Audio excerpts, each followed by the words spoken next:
Before we begin, I want you to sit still for a moment and listen, not to me, but to that quiet emptiness that's been echoing inside you, that silence you keep running from. It's not your enemy. It's the truth you've buried beneath distractions, noise, and people who were never meant to stay. This is where the real work begins. This is where you learn what it means to be alone like a Stoic.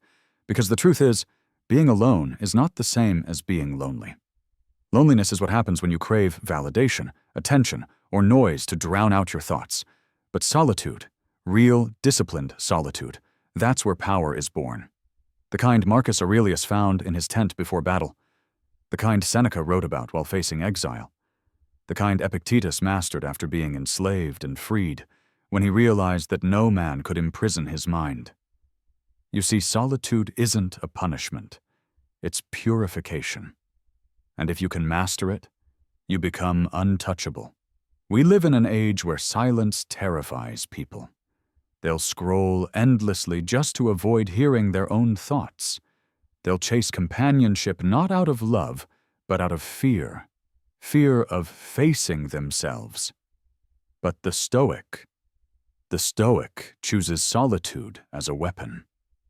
He understands that when you sit alone with your mind, you meet the real you, the restless, angry, fearful, ambitious you. And when you stop fighting that encounter, something happens. You begin to see clearly. You begin to strip away illusions, who you thought you were, what you thought you needed, and why you've been chasing things that never bring peace. There will be days when silence feels unbearable, when it feels like the walls are closing in. But that's not loneliness. That's detox. That's your soul adjusting to life without constant noise. The Stoics believed that peace isn't found in comfort. It's found in control. And control begins with the mind. If you can sit in a room alone, without needing music, screens, or voices to calm you, you've already surpassed most people. You've taken your first step toward inner mastery. The rest of the world runs from silence because silence forces truth to surface. But you face it. You don't flinch. You look your mind in the eye and say, "I'm not afraid of you anymore." Think of Marcus Aurelius, the emperor of Rome, surrounded by armies, chaos, betrayal. Yet his greatest strength came from solitude. Each night he wrote in his journal, not for glory or record, but for clarity. Those writings became meditations, a conversation with his own soul. No therapist, no audience, no applause. Just him, his thoughts, and the discipline to face them. Seneca said, "The greatest blessings of mankind are within us, and within our reach." But most people never look inward. They're too afraid of what they'll find. They'd rather fill the silence with distractions than face the emptiness that demands change. When you learn to be alone, you stop begging the world to fill your void. You realize that your peace was never meant to come from others. It comes from your alignment with reason, discipline, and virtue. You start seeing solitude as training, like a soldier sharpening his sword in darkness before the war, because life is a war against chaos, temptation, weakness, and noise. Every time you choose to sit with your thoughts instead of escaping them, you win. Every time you reflect before reacting, you strengthen your mind. And every time you stay calm when the world screams for attention, you reclaim your power. But solitude also exposes your darkness, your regrets, your failures, your insecurities. It shows you everything you've been hiding behind laughter and company. Most people run from this phase. They'll say, "I can't stand being alone." What they really mean is, "I can't stand myself." The Stoic doesn't run. He observes. He studies the storm inside his chest, and instead of resisting it, he lets it teach him. Epictetus taught that it's not what happens to you, but how you respond that defines your freedom. So, when solitude brings pain, you don't panic. You breathe. You let it burn away what's false. That's how you dominate your inner world, not by controlling others, but by mastering your response to what's within.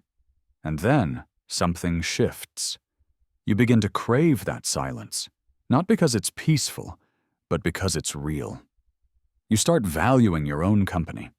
You start realizing that solitude sharpens your focus, cleanses your emotions, and makes you stronger than any crowd ever could.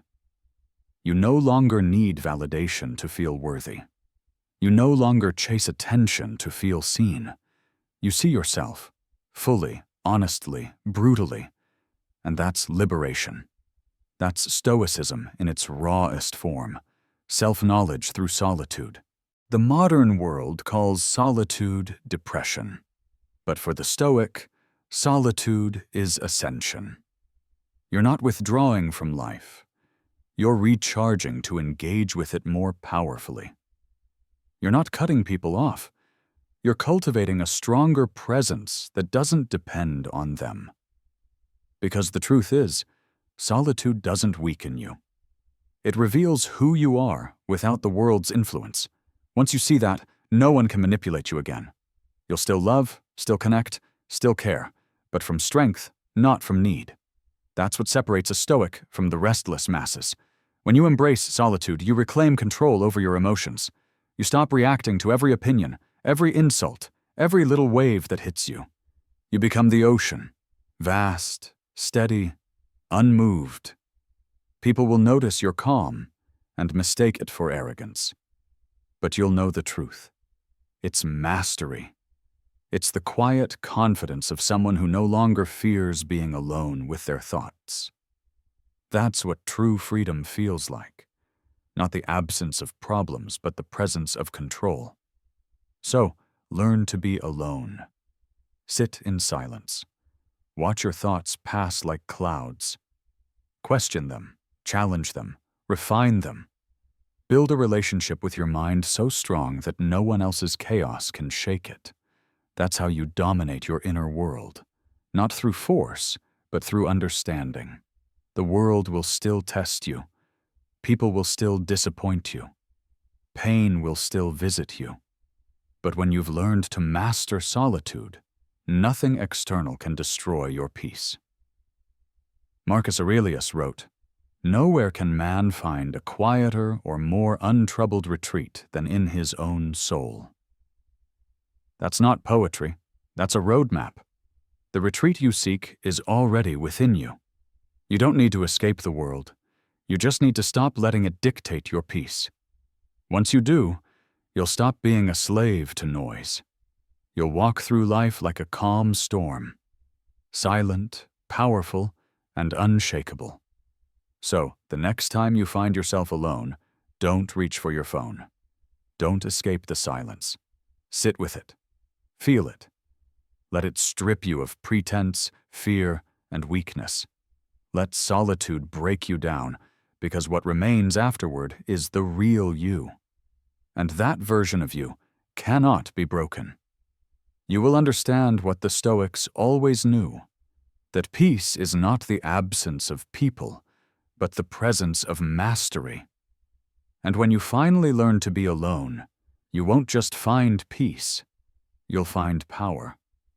You'll become a fortress within yourself, a mind that no storm can conquer. This is not isolation. This is evolution. This is the Stoic way of dominating your inner world.